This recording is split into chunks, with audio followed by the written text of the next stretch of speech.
কালকে শুনলাম ওনার মেয়ে লাইভ করেছে, আমার মা অসুস্থ, দোয়া করেন। দোয়া ওর জন্য দোয়া আসবে,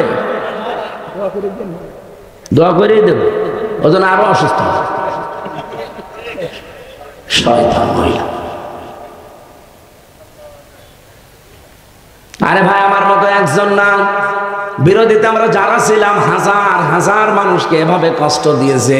৭৬ জন আলেম আমরা এক জায়গায় ছিলাম, প্রত্যেককে শয়তান মহিলা এরকম অপমান করেছে। আর আমাদের দায়িত্বে দিত কোনো মুসলমান না, বেশিরভাগ সব হিন্দু। দেবদুলাল, সুব্রত বালা, আশিক কুমার, লিটন ঘোষ, এটা সব আল্লাহর ওলির নাম বলছে। এই শয়তানদের মনে আমি আলেম না জালেমও দেখা দেখি নেই। ওদেরকে যেহেতু নির্দেশনা দেওয়া ছিল, ৩টা বছরে একটা দিনও আমারে বাইরে যোগাযোগ করতে দেয়নি। অথচ মার্ডার মামলার আসামি প্রতি ৭ দিনে একদিন কথা বলে 10 মিনিট করে আমার সামনে। কতবার এই দেবদোলাল, সুব্রত বালা, এই শয়তান, এই কোলাঙ্গার অফিসারদেরকে বলেছিলাম যে বাড়িতে একটু জানান যে আমরা বেঁচে আছি, একটু 5 মিনিট দেন। না, দেওয়া যাবে না। কি কষ্ট লাগে বলেন তো। এই সময় খাবার দাবারের তো অবস্থা, 24 ঘন্টা অতটুকু একটা ঘরের ভেতরে তালা মারা। আমি যে অসুস্থ হয়ে গেছি, ডায়াবেটিস, ওই দিন থেকে হাঁটতে দিত না। 24 ঘন্টা এক জায়গায় বসে থাকবেন। আপনি 10 দিন এরকম থাকেন, দেখেন কয়টা রোগ হয়।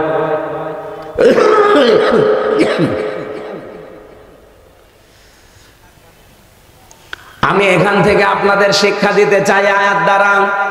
এখানে নারী পুরুষ যারা আছেন, আল্লাহ যেহেতু ধমকি দিচ্ছেন, হুমকি দিচ্ছেন, আল্লাহর ধমকে যায় তাই ব্যাপার না।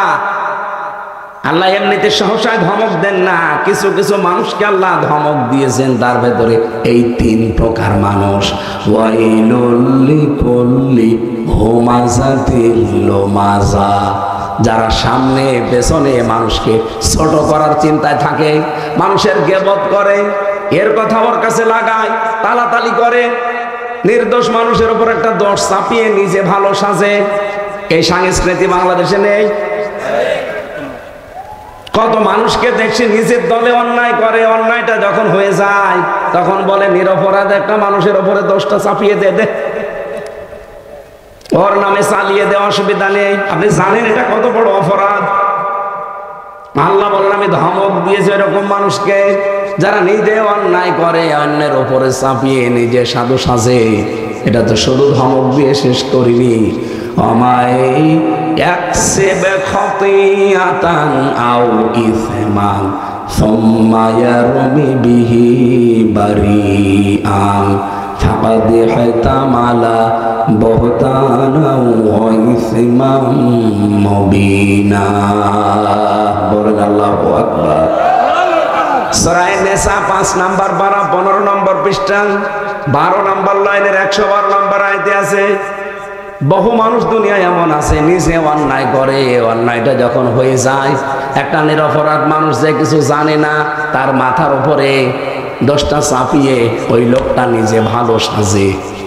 আল্লাহ বলেন এ যেন পাপের বোঝা বহন করে নিয়ে বেড়াচ্ছে। বলেন না হুজুর? আমি আয়াতটা পড়ার পরে বাংলাদেশের সাথে মিলিয়েছি, 100 জনের প্রায় 90 জন মানুষ আমরা এই অপরাধী। হ্যাঁ, বলেন না কেন? নিজে আপনি দোষ করবেন, নিজে অন্যায় করবেন, আর এই লোকটা কিচ্ছু জানে না, ওর ওপরে চাপিয়ে নিজে ভালো সাজেন। মিডিয়া মনে করে আপনি ভালো মানুষ, দেশের মানুষও মনে করে আপনি ভালো মানুষ। কিন্তু আল্লাহ পাক বলেন দুনিয়াতে যদি তোর কিছু নাও হয়, একটা ক্ষতি হবে, যে নিজে অন্যায় করে যে নিরপরাধ মানুষকে চাপিয়ে দিলি। এই কারণে আমি আল্লাহ এই অপরাধ তোরে দিয়ে দুনিয়ায় আরেকবার করাবো। কারণ লোকটা তো কিছু জানতো না, ওকে বিনা কারণে একটা তহমত দিয়ে ওর জীবনটা নষ্ট করে দিলি। আমি যেহেতু ভিকটিম, আমার নিজেরটা বলছি, যে মামলা আমারে দিয়েছিল কোরআন, আমি মাথায় নিয়ে বলতে পারি আল্লাহর কসম ওই সম্পর্কে আমি কিচ্ছু জানতাম না। আমারে দিয়েছে, আমি নাকি আনসারুল্লাহ বাংলা টিমের সারা বাংলাদেশের প্রধান, অথচ ছাতা যে কি আমি আজ পর্যন্ত জানি না। আরে ভাই, আমি যেটা করি নাই, জানি না, সেই দোষ আপনি আমার মাথার উপরে চাপিয়ে আমার জীবনটা নষ্ট করে দেবেন। আমি যদি কোনো দোষ করে থাকি সেই দোষ আমাকে দেন। কথা বলেন না কেন? আমার উপর যদি অন্য কোনো দোষ দিত তাও তো অন্তত আমি সেগুলো করি মেনে নিতাম। যদি বলতো জামাত ইসলামের ক্যাডার, তাও মানতাম। যদিও আমি অ্যাক্টিভ ভাবে ওই সময় জামাত করতাম না, শিবির করতাম না, আমি তো কোনো রাজনৈতিক দলে অ্যাক্টিভ ছিলাম না, এমনি ভালোবাসতাম। কিন্তু যেটা আমি জানি না একেবারে, এর পক্ষে আপনি মামলা মিথ্যা বানিয়ে আবার সাক্ষীও জোগাড় করেছে 4 জন। আদালতে আমার সামনে দাঁড়িয়ে বলছে, হ্যাঁ উনি সারা বাংলাদেশের প্রধান। আদালত মিট মিট করে হাসতেছে জজ সাহেব, কারণ জজ তো আমার চেনে, জজ আমার বিশ্ববিদ্যালয়ের আমার বড় ভাই, আমার বিশ্ববিদ্যালয়ের উনি বড় ভাই আমার। আমি বের হয়েছি 14 সালে, ওনারা বের হয়েছে 2000 সালে। 14 বছর আগে উনি বের হয়েছে। ওই লোকটা জজ হয়ে বসে আছে, পরিচয় আগেই নিয়েছে যে আমির হামজা আমার বিশ্ববিদ্যালয়ের ছোট ভাই। ও বাংলাদেশের আনসারুল্লাহ বাংলা টিমের সারা দেশের প্রধান হয় কি করে? কারণ সরকার যা শিখিয়ে দিয়েছে, প্রশাসন যা বলেছে, ওরা গড়গড় করে তাই বলছে। সাক্ষীদের পরিচয় পরে নিলাম। কুষ্টিয়ায় বাড়ি, হিন্দু, গৌতম ঘোষ। ও শয়তানরা জীবনে আমি কোনোদিন দেখিনি, ওর নামও শুনিনি। ওরা পরে জেলখানা থেকে বের হয়ে আগস্টের 5 তারিখের পরে যখন পরিবেশ এসে গেল, একদিন যে বললাম, দাদা আপনি হুজুর কিছু বললেন না, খুব বিপদে আছে। ওই সময় আমার টাকা দিয়েছিল, আমি করবো কি? আমার বললো এই টাকা থাকলো যে শুধু তুমি বলবে যে হুজুররে আমরা চিনি, এই চালিয়ে দিয়েছে। উনি তো আর আল্লাহ রসুল বিশ্বাস করে না। না না, আরো পিছনে ভাই, পেছনে মানে মানুষ আছে। ওনারে আমি যদি কোরআন হাদিস দিয়ে ওয়াজ করি, দাদা কিয়ামতে কিন্তু জবাব দেওয়া লাগবে, ও বিশ্বাস করবে তো? কিয়ামতে বিশ্বাস করে, আল্লাহ রসুল বিশ্বাস করে না, ওরে বোঝাবো কি করে? ওই দিন বলেছিলাম, দাদা একটা কথা মনে রাখেন, আপনি যেহেতু একটা নিরপরাধ মানুষকে একটা বানানো দোষ চাপিয়ে দিলেন, আপনাকে দিয়ে এই জঙ্গি কাজ আল্লাহ করাবে। দেখবেন আপনার দ্বারা এমন একটা কাজ প্রকাশ পাবে, আপনি অপমান হবেন। যে এখন আমার বাঁচার উপায় কি আছে? না, নিরপরাধ মানুষকে যদি কেউ ফাঁসিয়ে দেয়, তার জীবনে কোনো ক্ষতি হয়ে যায়, ওই অপরাধ থেকে ও যদি মন থেকে মাফ না করে, আল্লাহ মাফ করবে না। ও তো আর আল্লাহ বিশ্বাস করে না, ওরে বলা লাগবে যে ভগবানও আপনাকে মাফ করবে না।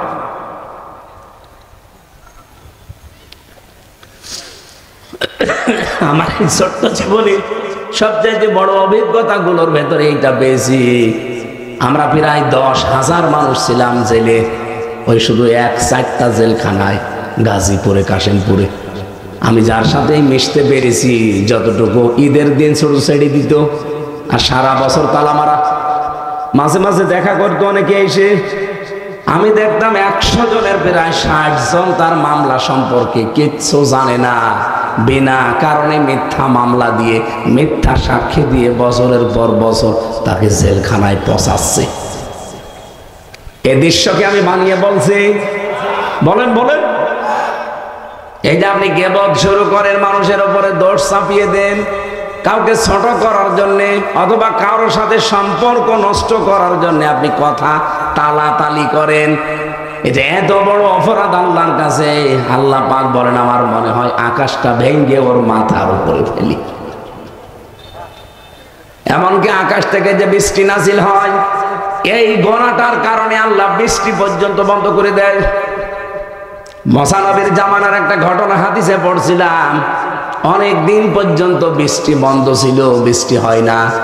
লোকজন যে বলছে, মুসা একটু দোয়া করেন। চাটিয়াল ময়দানে উম্মতদেরকে নিয়ে গেলেন। এরকম একটা ময়দানে তিনি নামাজ আদায় করে দোয়া করছেন, রব্বুল আলামিন তুমি বৃষ্টি নাজিল করো। আল্লাহ সব জানিয়ে দিলেন যে না, বৃষ্টি হবে না।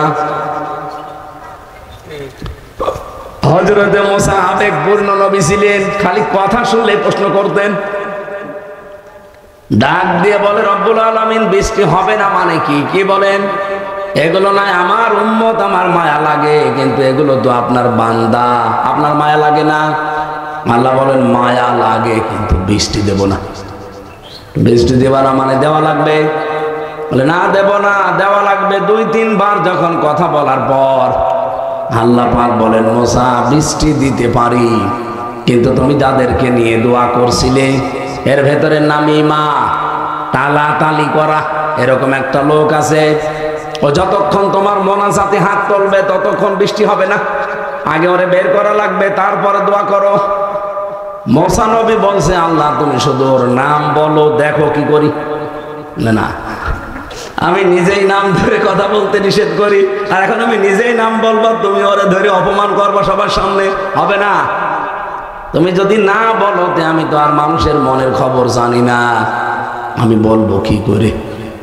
রব্বুল আলামিন বলেন, একটা কায়দা আছে, তুমি সবাইকে নিয়ে একটা তওবা করবা, ইখলাসের সাথে যারা তওবা করবে তাদের অপরাধ এক্ষুনি মাফ হয়ে যাবে। হযরত মুসা আসলেন, বললেন আল্লাহ এই বাণী জানিয়েছে, এখানে নামিমা একজন আছে, তালাতালি করা লোক, কিন্তু কে আছে আমি জানি না, তবে আছে। আমি এখন সবাইকে নিয়ে তওবা করব, আশা করছি সেই লোকও তওবা করবে। যদি তোমার দিল থেকে আমরা সবাই তওবা করি, আমাদের তওবা কবুল করে আল্লাহ বৃষ্টি দিতে পারে। উনি সবাইকে নিয়ে তওবা করে এবার মোনাজাতে হাত তুললেন, সঙ্গে সঙ্গে আমার আল্লাহ বৃষ্টি নাজিল করলেন। আপনি চিন্তা করেন, মুসা নবীর মতো এত বড় পাওয়ারফুল নবী, যিনি আল্লাহর সাথে কথা বলতেন, সরাসরি কালিমুল্লাহ বলা হয়, সেই নবী হাত তুলে বসে আছে। শুধু যারা হাত তুলেছে তার সাথে তাদের ভেতরে একজন তালাতালি করা লোক ছিল। এই জন্য যদি মুসা নবীর দোয়া 3 বার আল্লাহ ফেরত দেয়, এখানে যদি এরকম কোন রোগী থাকেন, আগের থেকে চলে যান, কারণ মোনাজাত করলেই মাহফিল কবুল হবে না আপনার কারণে। দেখেন তোকে চলে যাচ্ছে কিনা, ওই যে একটা চলে যাচ্ছে, যাক, এটা তালাতালি করে মনে হয় না।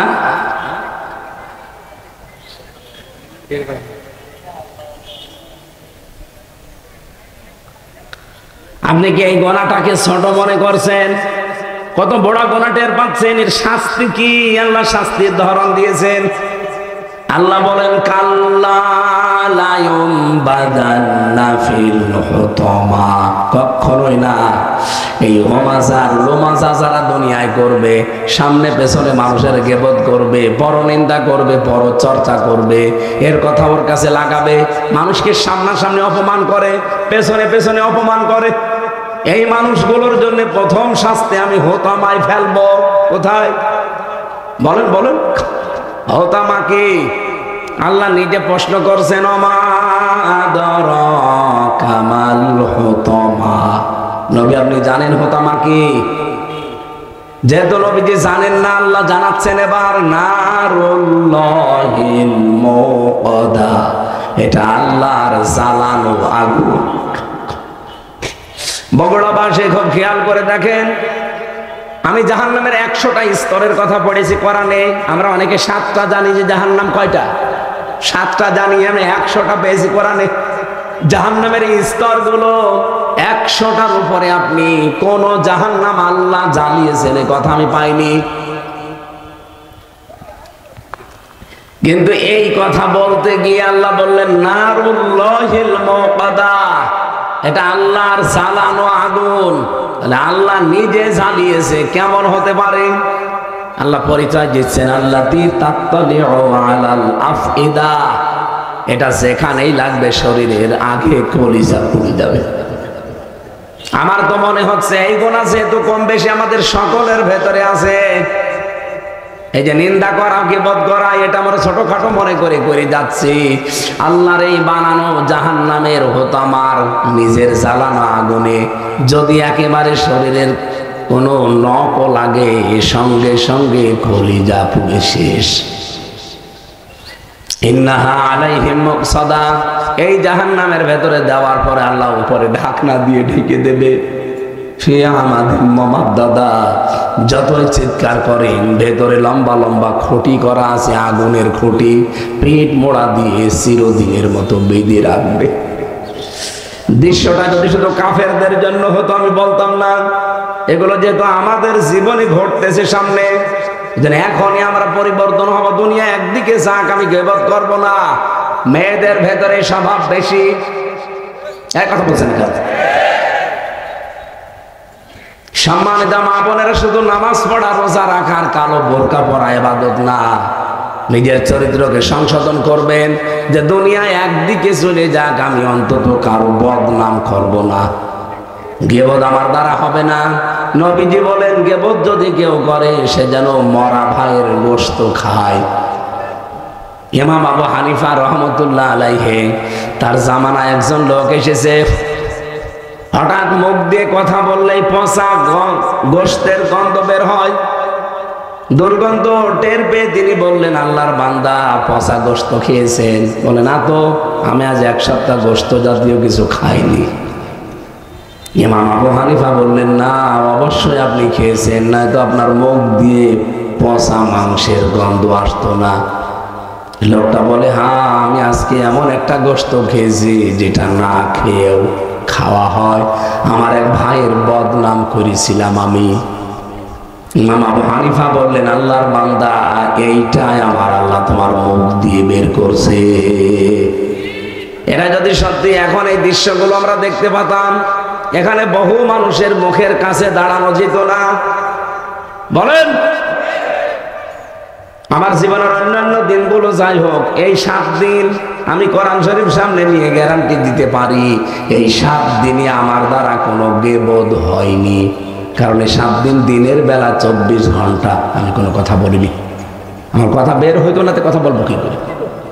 কিছু হলে ডাক্তার বলেছিল এভাবে লিখে দেবেন যে আমার কথা বলা নিষেধ, আমি কথা বলতে পারছি না। কেউ আসলে এটা ধরিয়ে দিতাম যে দেখেন, সেদিন চট্টগ্রাম থেকে, সিরাজগঞ্জ থেকে, ফরিদপুর থেকে প্রায় 7-8 দল গিয়েছে আমার বাড়ি। সবার ইচ্ছা যে একেবারে মনের মতো খালি গল্প করব। আমি বললাম, এই দেখেন আমার কথা বলা নিষেধ।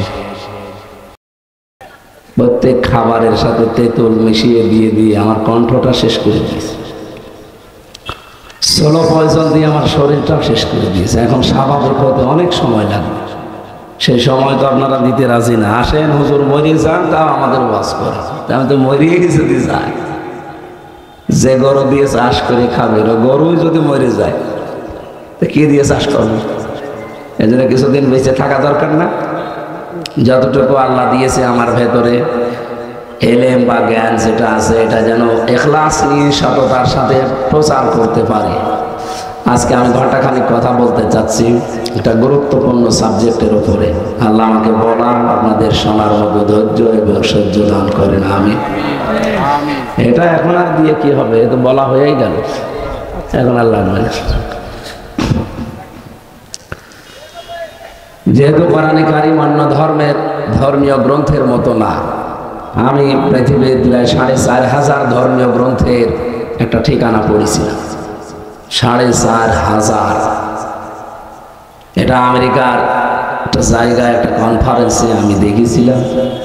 4500 ধর্মীয় গ্রন্থ তারা কম্পিউটারের ভেতরে দেয়, একটা প্রোগ্রামের ভেতরে স্ক্রিনে ভেসে ওঠে যে এর মতো কিতাব আর একটা বানানো সম্ভব, এবং এর ভেতরে বহু ভুল ত্রুটি আছে। কথা বুঝতেছে?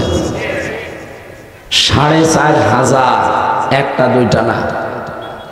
ওরা সর্বশেষ দিয়েছে মুসলমানদের ধর্মীয় গ্রন্থ যেটা কোরআনে কারীম। কোরআন দেওয়ার পরে স্ক্রিনে ভেসে উঠেছে যে কোরআনে কোনো ভুল নেই, কিন্তু এর মতো একটা বই বানানো সম্ভব। ওরা যারা দায়িত্বে আছে বিচারকের, সবগুলো তো খ্রিস্টান। ওরা চিন্তা করছে কি গো, এতদিন মুসলমান বলতো যে কোরআনে কোনো ভুল নেই, সেই কাছে মানলাম। কম্পিউটারের স্ক্রিনে লেখা উঠেছে যে কোনো ভুল এর ভেতরে নেই। মুসলমানরা যে বলে এর মতো কিতাব বানানো সম্ভব না, এইটা তো আজকে ভুল প্রমাণ হলো। এর মতো তো কিতাব বানানো সম্ভব, সময় যায় লাগবে, বানানো তো সম্ভব। কম্পিউটারের স্ক্রিনে লেখা এসেছে বানানো সম্ভব, কিন্তু সময় লাগবে 63,000 অক্টেলিয়ন বছর। টের পাচ্ছে? যারা অঙ্ক বোঝায়, এখানে যদি শিক্ষক থাকে, ছাত্র থাকে যারা গণিতে, আমরা একটা হিসাব জানি, এককের যে হিসাব আছে, একক, দশক, সহস্র, তারপরে অযুত, লক্ষ, নিযুত, কোটি, million, billion, pillion, trillion, zillion, অক্টিলিয়ন। আপনি তো 1000 বছরে বাঁচবেন না, 100 বছরও বাঁচেন না। সেখানে প্রায় 13টা ধাপ পার হওয়ার পরে অক্টিলিয়ন আসে। তাও 1 2 না, 63,000 অক্টিলিয়ন বছর সময় লাগবে এই কোরআনের মতো একটা কোরআন বানাতে। আপনি এতদিন হায়াত পাবেন কোথায়?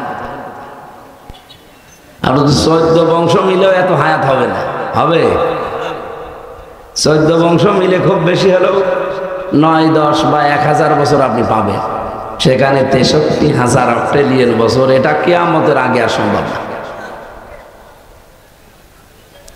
কিন্তু ওরা তো খ্রিস্টান, ওরা জাতে মাতাল হলো তাহলে ঠিক আছে, এটা প্রচার করতে দেয়নি বেশি, যে এটা প্রচার করলে আবার আমাদের খ্রিস্টান ধর্মে যারা আছে দলে দলে পালে পালে দেখা যাচ্ছে সব আমরা হারিয়ে ফেললাম। এটা নেই জাতে মাতাল তাহলে ঠিক। এই যে এখন যেটা আছে এটা মাতাল মতোই লাগে দেখতে। ট্রাম্প কি জানো না, ডোনাল্ড ট্রাম্প, এ দেখতে মাতালের মতো লাগে না? মাতাল হলে কি হবে? তাহলে কিন্তু ঠিক আছে, ও কথাবার্তারা যাই বলো, ও কাজ কিন্তু ঠিক করে যাচ্ছে ভেতরে ভেতরে। এই জন্য আমরা যেহেতু কোরআন এমন শুনতে আসলাম যেটা কিয়ামত পর্যন্ত বানানো সম্ভব না, এটা প্রমাণিত সত্য। 1500 বছর পার হয়ে গেছে, কোরআনের মতো না একটা সূরাও কেউ আজও বানাতে পারে না। কিছু মানুষ চেষ্টা করেছিল কিন্তু তার কোনো অর্থ আগামাতা নেই। ইন্না আতাইনাকাল কাউসারের সূরা পরিবর্তন করে একটা সূরা বানিয়েছিল। ওরা বানিয়েছে ইন্না আতাইনাকাল আক ফাসাল্লি লিরাব্বিকা ওয়াসহাক ইন্না শানিয়াকা হুয়াল আবলাক। এ কোনো আগামাতা আছে? এই তো পড়তে গেলে দাঁত মুখ ভেঙে যাওয়ার কথা। আর অর্থ কি? ওরা যে নবীর মাধ্যমে এটা বানিয়েছে, গোলাম আহমদ কাদিয়ানি, এই লোকটা এই সূরা বানাতে গিয়ে এর বাংলা অর্থ জানিয়েছে, হে নবী, আপনি তো নবী দাবি করে, আপনাকে আমি একটা হুকুম পেশা দিয়েছি, সুতরাং হুকুম পেশা পাওয়ার কারণে আপনি একটু আনন্দ করেন আর মাঝে মাঝে আপনি চিৎকার করে উঠবেন। একই অর্থ হয়েছে। আল্লাহ কোরআনে কারিমে কি সুন্দর একটা অর্থ দিয়েছেন, ইন্না আতাইনাকাল কাউসার, অবশ্যই আপনাকে আমি হাউজে কাউসার দান করেছি, ফাসাল্লি লিরাব্বিকা ওয়ানহার। এটা পাওয়ার জন্য আপনি 2টা কাজ করবেন, আপনার রবের জন্য নামাজ আদায় করেন আর কোরবানি স্বীকার করেন। ইন্না শানিয়াকা হুয়াল আবতার, আপনার শত্রুতা যারা করে আমি আল্লাহ বলছি তারা নির্বংশ, তাদের বংশ বলতে পৃথিবীতে থাকবে না। এটা কি প্রমাণিত না অপ্রমাণিত? প্রমাণিত। ওই জামানায় যারা সবচাইতে বেশি শত্রুতা করেছে আল্লাহ তাদেরকে বেশি নির্বংশ করে ছেড়ে দিয়েছে। আবু জাহেল বেশি শত্রুতা করেছিল। আপনি তাকান তাম পৃথিবীতে যত মানুষ এখন আমরা আছি, কোন মানুষ তার সন্তানের নাম আর আবু জেহেল অন্তত রাখে না। দরকার কুকুর রাখবে, তাও আবু জেহেল রাখে। আমি কুকুরও নাম একজনের শুনেছি, একজনের নাম রেখেছিল কয়হস্যু কয়হস্যু কু কু। নাম কি? জিয়াউর রহমানের ছোট ছেলের নাম ছিল কোকো। কয়ৌকার কয়ৌকার কি হয়? তাই ঔকার বাদ দিয়ে যদি আপনি হর্ষকার দেন তাহলে কি হবে? কো কো। একটা মুরব্বী মানুষকে ওনার নাম ধরে ডাকতে দেন, যাদের দাঁত নেই, কি বলে ডাকবে? হ্যাঁ কুকুর। আমি কি বেশি বলছি? আবু জেহেলের নামে আজ পর্যন্ত আমি এই 1500 বছর চলছে ওর পুরা জীবনী আমি পড়েছি, কিন্তু আজ পর্যন্ত আমি শুনিনি যে কেউ বলে যে কুকুরটা আমি অন্তত আবু জেহেলের নামে রাখলাম। রাখে? নির্বংশ করে ছেড়ে দিয়েছে। এই জন্য যেটা শুনতে এসেছেন এটা এত অথেন্টিক, কিয়ামত পর্যন্ত এর ভেতরে ভুল প্রমাণ করার এই পৃথিবীতে কেউ নেই, এখনো নেই, কিয়ামত পর্যন্ত আসবে না ইনশাআল্লাহ। সেই কোরআন থেকে সরাসরি আমরা তাফসীরুল কোরআন মাহফিল লিখেছেন আপনারা। তাফসীর মাহফিল তো নাকি? তাফসীর আকারে কিছু কথা বলতে চাচ্ছি। রাসূলের উপর আগে একটু দরুদ পড়ি, যেহেতু আমরা একবার পড়েছি সাল্লাল্লাহু আলাইহি ওয়াসাল্লাম। কারণ এই অনুষ্ঠান যত ছোট হোক আর বড় হোক, এটা যদি দরবারে এলাহিতে কবুল হতে হয় তাহলে আপনাকে দরুদ পড়া লাগবে। দরুদ না পড়লে এটা আকাশে ঝুলে থাকবে, আরো সে যাবে না। কি বুঝলেন এখান থেকে? তাহলে দরুদের গুরুত্ব কত বেশি। আমরা অনেকে বলছি দরুদ তো পড়লাম, আরে ভাই এটা তো শুধু পড়ার বিষয় না, দরুদে যা পড়বে ওইটা যেন আপনার প্র্যাকটিক্যাল লাইফে, বাস্তব জীবনে থাকে। এটাকে আমি বাংলায় বলবো নাকি আরবিতে যা বলেছি ওইটা শেষ? বাংলায় বলা যায় না একটু? আপনি বলছিলেন আল্লাহুম্মা, হে আল্লাহ, সাল্লি আলা, সাল্লুন শব্দের শাব্দিক অর্থ রহমত নাজিল করা, দয়া করা, দরুদ পড়া, নামাজ আদায় করা, চারটি অর্থ হয়। যেহেতু আমি আল্লাহর কাছে কিছু কামনা করছি রাসূলুল্লাহর জন্য, সেহেতু এখানে হবে রহমত নাজিল করা। এদিকে তাকান। আপনি বললেন হে আল্লাহ তুমি রহমত নাজিল করো। আল্লাহ জানো অলিখিত ভাবে একটা প্রশ্ন করছে আমাদের, যে কার উপরে, বলছে না? আপনারা কি শুনতেছেন? আল্লাহ যে বললেন, আপনি নিজেই বললেন, আমরা সবাই মিলে আল্লাহ তুমি রহমত নাজিল করো। আল্লাহ সহসায় কিন্তু বলতে পারেন যে কার উপরে। পৃথিবীতে তো বহু মানুষ আছে যে একজনের নাম বলবা না। আপনি আমি আমার বাবার নাম বলি নাই, আমার নেতার নাম বলি নাই, আমার দাদার নামও বলি নাই, বলেছি আলা মোহাম্মদ। কার উপরে? মোহাম্মদের। এখানে কি পৃথিবীর অন্য কারো নাম আমরা বলি? জোরে বলেন, বলি? যেহেতু গ্রাম্য মানুষ আপনার, আমি একেবারে গ্রাম্য ভাষায় বলছি।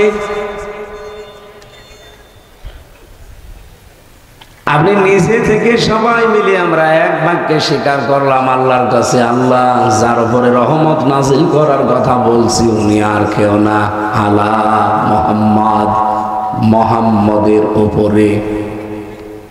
আল্লাহ পাক যেন আরেকটা প্রশ্ন আমাদের কাছে করছেন, এই মুহাম্মদ কে? যার উপরে রহমত নাজিল করব এই মুহাম্মদ কে? আপনি আমি বলি না যে আমার বাবা হয়, আমি আপনি বলি না যে আমার দাদা হয়, আমার বংশের কেউ।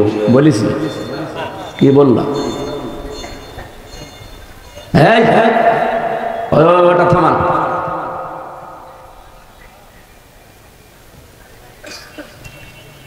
একজন দুইজন না, এখানে নারী পুরুষ যারা আমরা এই দরুদটা পড়লাম সবাই এক বাক্যে বলেছি সাইয়্যিদিনা মুহাম্মদ আমাদের নেতা। কি এই বাংলা অর্থ আমি ঠিক করছি তো? সাইয়্যিদ মানে নেতা, না মানে আমাদের। আমি কিন্তু নিজের কথা শুধু বলি না যে আমার নেতা, তাহলে তো দিতাম সাইয়্যিদ, তো সাইয়্যিদে না দিয়েছি, তিনি আমাদের সকলের নেতা। প্রশ্ন আসতে পারে নেতা আমি বললাম মুহাম্মদ রাসূলুল্লাহকে, আমাদেরও তো অনেক নেতা আছে, তাদের মতো নাকি? এতটুকু আপনি শেষ করবেন না, এই জন্য আল্লাহ আরেকবার একটা প্রশ্ন করছেন, কি বললি তুই? আপনি বলছেন সাইয়্যিদিনা মাওলানা, তিনি আমাদের মাওলানা। মাওলানা মানে আমির হামজা? হ্যাঁ, কি মাওলানা শব্দের শাব্দিক অর্থ হচ্ছে পথ প্রদর্শক, গাইডলাইন দাতা, অভিভাবক, দায়িত্বশীল। এবার আপনার প্রশ্ন হচ্ছে, এখানে আপনি যে বললেন মাওলানা, এমন মুহাম্মদের উপরে তুমি রহমত নাজিল করো যিনি আমাদের নেতা, যিনি আমাদের মাওলানা, আমাদের অভিভাবক, গাইডলাইন দাতা, পথ প্রদর্শক। সহসায় আপনি এই কথাগুলোর উপরে জীবন চালাতে না পারলে আপনার মতো আমার মতো মানুষ হাজারদার দরুদ পড়েও কিচ্ছু হবে না। যে কথাগুলো বললেন আপনি বাংলায়, আমি বললাম অর্থ, একটা একটা করে নিজের জীবনে মিলিয়ে বলেন, একটাও আপনি মানেন। সাইয়্যিদিনা মানেন না, মাওলানা মানেন না, এর পরবর্তী কথা তো আরো কঠিন, যে দরুদ আমি শেষ পর্যন্ত যে করবো কি, প্রথম দুইটাই তো আমরা ফেল করে ফেলেছি। আহ্বান জানাচ্ছি শিক্ষা নেওয়ার জন্য। আপনি সিদ্ধান্ত এখনই নিতে পারেন, আজকে থেকে নেতা হিসাবে মোহাম্মদ ছাড়া কাউকে আমি আর মানি না। এটা শুধু এই পর্যন্ত শেষ না, মানে আমি জানি আমি এ পর্যন্ত শেষ। মাওলানাটা খুব বেশি বড়। মাওলানা শব্দের শাব্দিক অর্থ যেহেতু পথ প্রদর্শক, উনি আমাদেরকে যে পথ দেখিয়েছেন ওই পথের বাইরে আমার পরিবার আজকে থেকে চলবে না, ওই পথের বাইরে আমার জীবন কোনো রাস্তায় যাবে না, ওই পথের বাইরে আমার ব্যবসা চলবে না। বলেন রসুলের 63 বছরের জীবন ছিল না ছিল না? বলেন বলেন। 63 বছরের জীবনে পুরাটা আপনি পড়ে দেখেন, কোনদিন তিনি সুদ খেয়েছেন, ঘুষ খেয়েছেন? উনি কিন্তু খেলে খেতে পারতেন। সূরা মাউনের তাফসীর পড়ে দেখেন, আবু জেহেল 2টা বাচ্চা, এতিম বাচ্চার সম্পদ।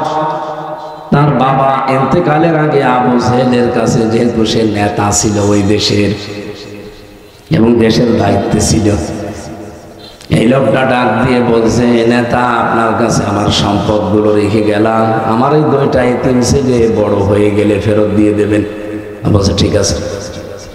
বড় হয়ে গেছে, টাকা পয়সা ফেরত দেওয়া তো দূরের কথা, চাইতে গেলেই উল্টাপাল্টা কথা বলে মারধর করে তাড়িয়ে দেয়।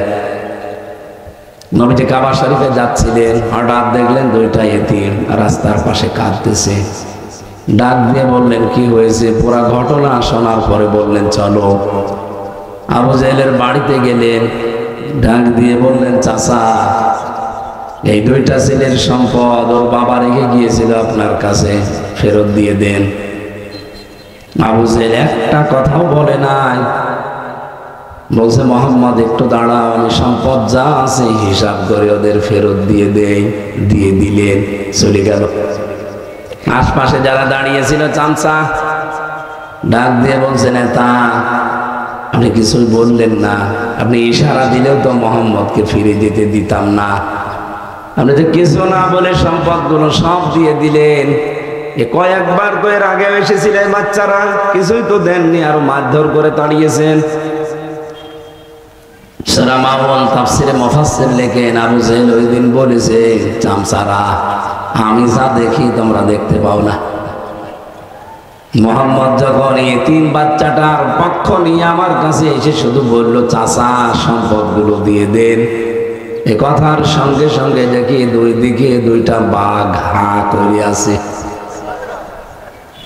আমি যদি ওই সময় কিছু না বলি, গড়িমসি করতাম, দেরি করতাম, আমার মনে হচ্ছে বাঘ আমাকে এখনই খেয়ে ফেলবে। বলেন তো ওই 2টা কি আসলে দুনিয়ার বাঘ ছিল?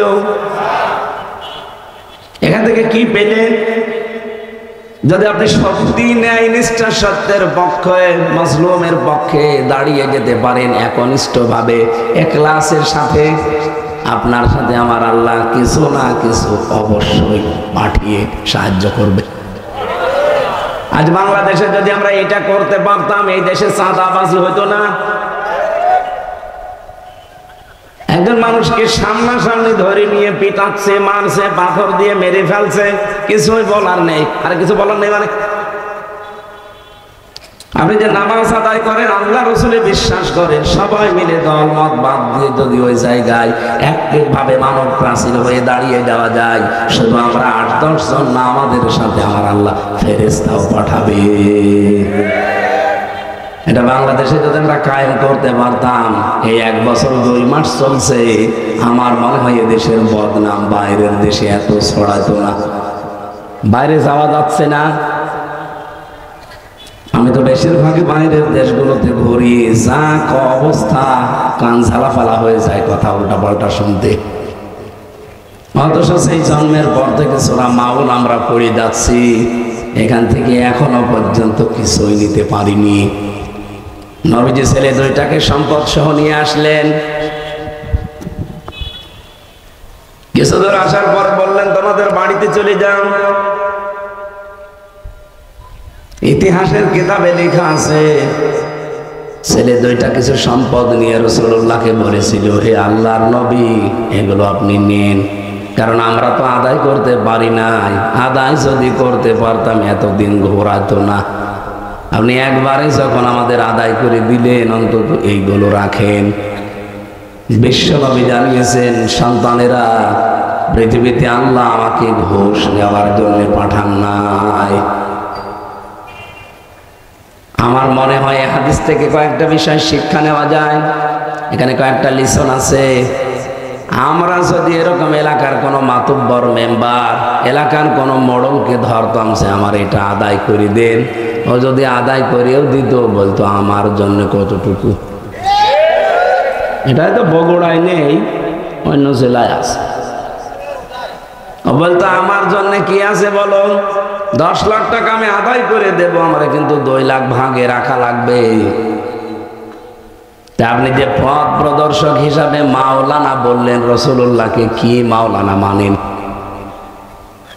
আমি আশা করছি আপনারা বুঝে ফেলেছেন নাকি?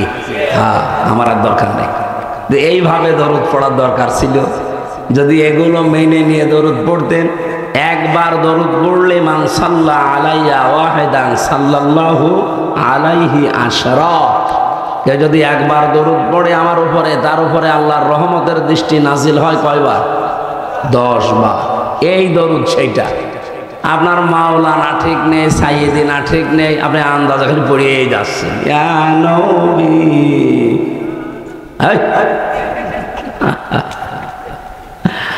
না, আমি আশা করবো আপনারা এটা ঠিক করবেন ইনশাআল্লাহ। আমার আজকের তেলাওয়াত কিন্তু আয়াত আপনারা শুনে বুঝেছেন, একটা পরিচিত আয়াত। অধিকাংশ মানুষ আমরা এটা নামাজে পড়ি, এর ভেতরে যে এত কথা আছে আপনি দেখেন কি বের হয় না।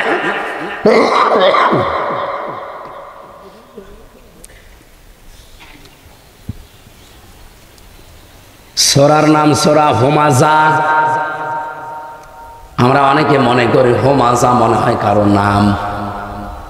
আমি একজনের জমজ মেয়ে হয়েছিল, শুনেছিলাম যে কি নাম রাখলেন, বলছে হুমাযা আর লোমাযা। কোথায় পেয়েছে নাম? বলছে কোরআন শরীফ পড়তে গিয়ে পেয়েছি, ওয়াইলুল লিকুল্লি হুমাযাতিল লোমাযা। আপনি কি জানেন এর বাংলা অর্থ কি? যে কোরআনে পেয়েছে, আবার বাংলা অর্থ লাগবে কেন? কিন্তু বাংলা অর্থ হচ্ছে সামনে এবং পেছনে নিন্দাকারী। খুব ভালো না? এখানে আরবি হলেই নাম রাখা যাবে না, এর অর্থ কি আছে? কারণ এর প্রতিটি শব্দের একটা প্রভাব আছে, ওইটা আপনার জীবনে প্রতিফলিত হবে। আমি নামকরণটা নাই বললাম, যেহেতু হুমাযা শব্দটা এই আয়াতের ভেতরে আছে, সেখান থেকে এই সূরার নাম হয়েছে হুমাযা। বাংলা অর্থ হচ্ছে নিন্দাকারী। মানুষকে যারা ছোট করে সামনে পেছনে, তাদেরকে হুমাযা বলা হয়। আর আমার যতটুকু মাথায় জ্ঞান বুদ্ধি আল্লাহ দিয়েছে, সবচাইতে বেশি মানুষকে ছোট করা হয়েছে এই 15.5 বছর। কিভাবে ছোট করতো মানুষকে ধরে, সামনে হোক পেছনে হোক, কি করে ছোট করা যায়, খাটো করা যায়, যেভাবে হোক অপমান কি করে করা যায়, এই চিন্তায় মনে হচ্ছে একদল মানুষ লেগে আছে, বিশেষ করে আলেমদের বিরুদ্ধে। আমি 3টা বছর যেখানে ছিলাম, এখানে আমার সামনে হোক পেছনে হোক দেখেছি যারা দায়িত্বে ছিল, রিমান্ডে থেকে শুরু করে জেলখানা পর্যন্ত, আমার মনে হয় সরকার ওদের দায়িত্বই দিয়েছিল কি করে আলেমদেরকে ছোট করা যায়। যত ছোট নিকৃষ্ট কথা, যত রকমের অপমানজনক কথা তারা আমাদেরকে শোনাতো, বলতো, কিন্তু কিচ্ছু বলার নেই। 4 দেওয়ালের মাঝে চিৎকার করলেও কোনো জায়গায় যাবে না। প্রথম যেখানে ছিলাম ওটা তো আয়না ঘর, মাটির নিচে। আপনি যত চিল্লান পিটাবে, চিল্লানো পর্যন্তই, উপরে আওয়াজ যাবে না। মাঝে মাঝে আওয়াজ আসতো উপর দিয়ে, না গাড়ি চলছে, কিন্তু কোন জায়গায় ওটা আমি এখনো জানি না। এখন শুনতেছি ব্যারিস্টার আরমান ভাই বের হওয়ার পরে বলছে ওটা ক্যান্টনমেন্টে, র্যাব অফিসে, কাউন্টার টেররিজমে। এই সমস্ত জায়গাগুলো তারা মাটির নিচে ঘর বানিয়ে রেখেছে। আগামীতে এই দেশে কেউ যেন আয়না ঘর আর বানাতে না পারে, এই জন্য এই বিল্ডিং গুলো মনে হয় ভেঙে দেওয়া দরকার। কিন্তু আবার যদি কেউ ফ্যাসিস্ট হয়ে আবির্ভূত হয়, ও লোকটা আবার ওই ঘরে মানুষ রাখবে। কি ভয়ঙ্কর ঘর! আমি নিজে যেহেতু 10 দিন ছিলাম, রিমান্ডে ছিলাম, তাও এত কঠিন অবস্থা করে। এদিকে 1.5 হাত, এদিকে 3.5 হাত, এতটুকু একটা জায়গা, সামনে আবার লোহার খাঁচা দেওয়া, 5 শিকল দিয়ে বেঁধে দেয়। আপনি যে একটু কায়ত হয়ে থাকবেন না, হাত পায়ের ভেতর দিয়ে এইভাবে লাগায়। আমার সাথে মুফতি ফখরুল ইসলাম ভাই ছিল নোয়াখালীর, উনি বলছিলেন এইভাবে হাত দিল আমারে, 2 হাত দিয়ে সামনে যে লোহার ব্যারিকেড দেওয়া আছে ওর সাথে লাগিয়ে শিকল দিয়ে দিল। 1-2 ঘন্টা পরে একটু ছেড়ে দেন না, 24 ঘন্টা আমি এভাবে বসে আছি। 1-2 দিন না, মাসের পরে মাস। এই যে মানুষ শুয়ে থাকে, এটা যে কত বড় নিয়ামত। ওনারে আমার ছেলে দিয়েছিল কয়দিন, ফাঁসির ওই কন্ডেম সেলের ভেতরে দেখতাম লোকটা হাত পা ছেড়ে দিয়ে 60-65 হয়ে শুয়ে আছে। কি ভাই আপনি এমন করেন? আপনার কারণে তো আমি শুতে পারি না, কারণ 2 জনের জায়গায় 1 হাত করে। এইভাবে থাকলে আমি সব কি করি? আমারে বলছে, হামজা এই যে মানুষ শুয়ে থাকে এটা যে কত বড় নিয়ামত আমি জানি। কতদিন আমি শুতে পারিনি। পায়খানা প্রসাবের জন্য মাত্র 1.5-2 মিনিট সময় দিত। 24 ঘন্টার ভেতরে একবার পায়খানা প্রসাবে যেতে পারবেন, তাও 1.5 থেকে 2 মিনিট। এর চাইতে বেশি সময় হলে আপনাকে ডাক দেবে, তাও পায়খানার কোনো দরজা নেই। যুবক মানুষ আপনি, যুবতী মেয়ে আপনি, পায়খানার সর্বোচ্চ আমার মনে হয় 2 হাত একটা দেওয়াল দেওয়া আছে ওই ঘরের ভেতরে, কোনো দরজা নেই। দরজা দিলে আপনি দাঁড়ালে দেখা যাবে, বসলে দেখা যায় না, এরকম সিস্টেম। ওরা সামনে বসে আছে পাহারাদার। আপনি বলেন তো, একটা যুবক মানুষ এই দৃশ্য দেখে আপনার পায়খানা যদি লাগেও ও ছাতা বন্ধ হয়ে যাবে। লজ্জা শরম বলে তো একটা জিনিস আছে মানুষের।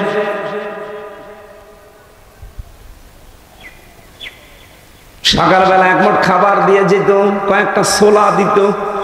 দুপুর বেলায় 1 বাটি ভাত দিয়েছে, ওর ভেতরে ডাল দেবে, তরি তরকারি দেবে, 5-6 রকম তরকারি একসাথে মিশিয়ে, পারলে খান, না পারলে ফেলে দেন।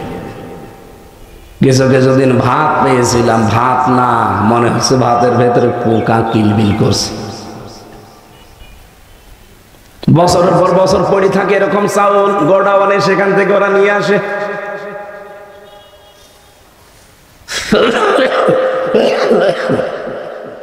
শরীরটা নষ্ট করে দিয়েছে এই শয়তানরা। এখনো পর্যন্ত আমি স্বাভাবিক কথা বলতে পারি না, বললেই দেখেন প্যাঁচ লেগে যায়। বেঁচে আছি আমার মনে হয় এটা আমার আল্লাহর দয়া। এই কঠিন দৃশ্যগুলোই শুধুমাত্র যদি এমনি রেখে দেয় তো ভালো। এমন এমন গালি দেয় মা বাবা তুলে। এই যে মানুষকে যারা ছোট করে, খাটো করে, মানুষের সম্মান নিয়ে যারা সিনেমিনি খেলে, আল্লাহ পাক বলেন আমি নিজে তাদেরকে ধমক দিয়েছি, হুমকি দিয়েছি। সেরকম 3টা বিষয় আজকে আমি আলোচনা করব ইনশাআল্লাহ। সূরার নাম কি বললাম? বলেন বলেন। বাংলা অর্থ হচ্ছে নিন্দাকারী, ছোটকারী, খাটোকারী। সামনে হোক পেছনে হোক, মানুষের যারা দোষ চর্চা করে, মানুষকে যারা ছোট করতে চায়। আপনি দেখেনি 15.5 বছরে বিরোধীতে যারাই ছিল তাদেরকে কত ছোট করেছে, কত খাটো করেছে। মিথ্যা মামলা দিয়ে, মিথ্যা সাক্ষী দিয়ে আদালতের সামনে দাঁড় করিয়ে সব ওদেরতে আপনি বিচার পাবেন কি করে? মামলার আয়ু ওদের, ম্যাজিস্ট্রেট ওদের, যারা রিমান্ডে নেবে অফিসারগুলো ওদের। আপনি বিচার চাবেন কার কাছে? আপনার জন্য মাত্র একটা লোক আছে, আপনার উকিল। তাও সে উকিলের কথা ওরা শোনেও না। এই 3 বছর আমার উকিলের একটা কথা শয়তানরা শুনে নাই। বাংলাদেশের বড় বড় লয়ার ধরেছিলাম, অ্যাডভোকেট, ব্যারিস্টার, কিন্তু তারা শুধু শো দাঁড়িয়ে থাকবে, কারণ সবই তো ওদের। বিচারপতি পর্যন্ত নিয়োগ দেওয়া ওদের। 3টা বছরে মামলা এই টেবিল থেকে এই টেবিলেও যায়নি, ওই জায়গায় পড়েছিল। অথচ সরকার পরিবর্তন হতে দেরি। আগস্টের 5 তারিখের পরে আমি মনে হয় 11 তারিখে মামলাটা তুলেছিলাম, তুলতে দেরি। শুধু জামিন না, আমার মামলা পুরা খারিজ হয়ে গেছে। আমি জজ সাহেবকে অন্তত জিজ্ঞাসা করেছিলাম গোপনে যে আপনি এতদিন মামলাটা হাতে ছিল, তখন তো জামিন দিলেন না, এখন জামিন না খারিজ করে দিলেন কি করে? আমার বলছে হুজুর আমার হাত বাঁধা ছিল, আমি কিচ্ছু করতে পারি না, ইচ্ছা থাকার পরও আমার হাত বাঁধা ছিল। ওপর থেকে শুধু আমাকে লাল সিগন্যাল দিয়েছে, লাল কালি দিয়েছে, এইটা হবে না, এইটা হবে না। আমি চেষ্টা করলেও পারি নাই, করব কি? আপনি আমার মাফ করে দিয়েন না। আপনার প্রতি আমার কোনো বিদ্বেষ নেই, রাগ নেই, আমার একটা অভিমান আছে হাসিনার উপরে। এই মহিলা কি করবে এখন? নাই হব স্বামীর বাড়ি যাই বসে আছে, কিন্তু আমারে তো নষ্ট করে দিয়ে গেল।